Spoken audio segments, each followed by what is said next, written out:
Bonjour à tous et bienvenue dans cette petite vidéo tutoriel Alias. Dans la vidéo précédente, nous avons vu ensemble comment vous pouvez créer des immobilisations en cours sur vos bases de données Odoo.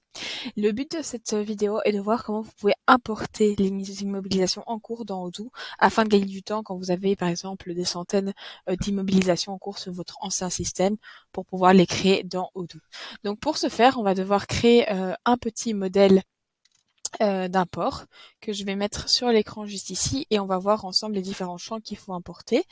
Donc on a la date d'acquisition, on a le mode linéaire, dégressif, linéaire, le nom. Donc là vous pouvez mettre un nom comme vous le désirez, la valeur d'origine, le calcul s'il y a du prorata, si c'est en période constante ou non, la date de prorata s'il y en a besoin.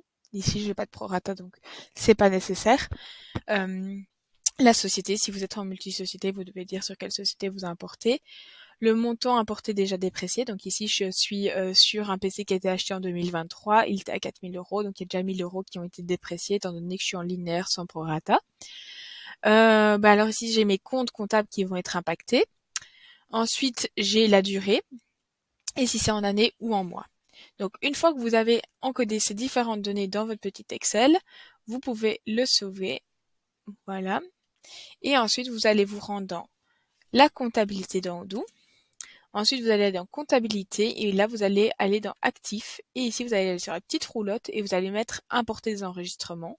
Vous allez charger un fichier et là, vous allez prendre votre fichier dans Odoo. Et donc ici, la première, la date d'acquisition, c'est le champ date d'acquisition. Le mode, c'est le champ mode. Nom de l'immobilisation, etc. Jusqu'à bien référencer du coup chacune des colonnes, ce qu'elles représentent comme champ dans Odoo. Une fois que vous avez fait ça, vous pouvez cliquer sur tester et vous pouvez importer. Et donc ici, j'ai importé le modèle du coup ordinateur démo que je retrouve avec 4 années à 4 000 € qui a un montant amorti de 1 000 €. Et donc juste pour rappel, une fois que vous avez fait ça, vous pouvez cliquer sur calcul des amortissements. Vous avez les amortissements qui vont se mettre ici et vous pouvez aller dans analyse ensuite et ensuite pardon, vous pouvez aller dans votre tableau d'amortissement. Et donc ici, je suis du 1er janvier 2023 au 31 décembre 2024. Et quand je regarde ici, je vais devoir mettre ici inclure les entrées brouillons, étant donné que je n'ai pas encore validé mon actif. Et donc, qu'est-ce que je vois? Je vois que je suis avec un amortissement en 2023 qui est déjà de 1 000 € et je vais encore amortir 1 000 € en 2024. Et donc, la valeur comptable passe à 2 000 € étant donné qu'il est à 4 000 € et qu'il y a déjà 2 000 € qui ont été amortis, une en 2023 sur mon ancien système et l'amortissement de 2024 du coup pour avoir du coup les bonnes valeurs. Une fois que c'est ok, il suffit juste de confirmer du coup votre amortissement et alors comme je le disais les pièces comptables vont être automatiquement validées. Cette écriture est configurée pour être comptabilisée automatiquement à la date du 31/12. Donc c'est la date comptable sur la pièce comptable qui tout simplement respecte en fait votre tableau des amortissements juste ici avec la date de dépréciation.